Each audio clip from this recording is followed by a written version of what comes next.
کچھ ٹائم پہلے ایک حکیم بہت ہی زیادہ وائرل ہوئے تھے جب انہوں نے خود سے کہیں کم عمر خاتون سے شادی کی تھی۔ یہ اس حکیم کی تیسری شادی تھی۔ کئی دنوں تک ان کی میمز بنتی رہی، میاں بیوی دونوں کافی دنوں تک انٹرویوز دیتے رہے۔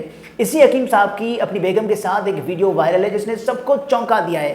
اپنی ویڈیو میں حکیم صاحب بتاتے ہیں کہ اپنی نئی شادی کے بعد وہ پہلی مرتبہ اپنے گاؤں گئے۔ گاؤں کے ایک دوست نے حکیم صاحب کو عید کی دعوت میں بلایا۔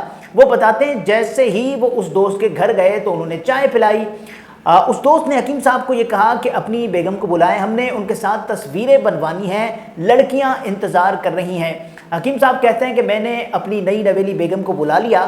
پھر ان کی بیوی بتاتی ہیں کہ جیسے ہی میں گئی تو انہوں نے مجھے کوک پلائی، میں نے 2 گھونٹ لیے اور پھر کوک رکھ دی۔ پھر حکیم صاحب نے بتایا کہ مجھے وہاں پہ ایک جوس پلایا گیا۔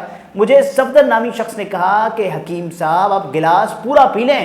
حکیم صاحب نے کہا کہ میں نہیں پی سکتا، تو صفدر نے کہا کہ آپ کو پینا پڑے گا۔ حکیم صاحب کہتے ہیں کہ میں نے پورا جوس پیا، اس کے بعد مجھے لگا میں بے ہوش ہو رہا ہوں۔ پھر میں باہر گلی میں دوڑنا شروع ہوا۔ اس وقت خوش قسمتی سے میرا بھانجا میرے ساتھ تھا۔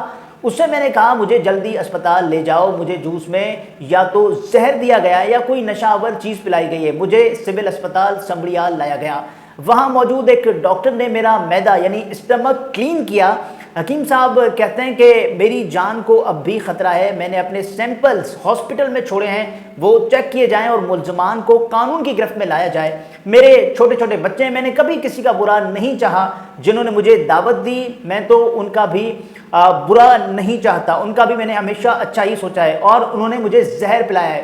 مجھے صفدر نے زہر پلایا ہے، کس کے کہنے پر پلایا ہے یہ میں نہیں جانتا۔ میری طبیعت اب بھی پوری ٹھیک نہیں ہے۔ وزیر اعلیٰ پنجاب مریم نواز سے درخواست ہے کہ اس کا نوٹس لیا جائے اور ملزمان کو کڑی سے کڑی سزا دی جائے۔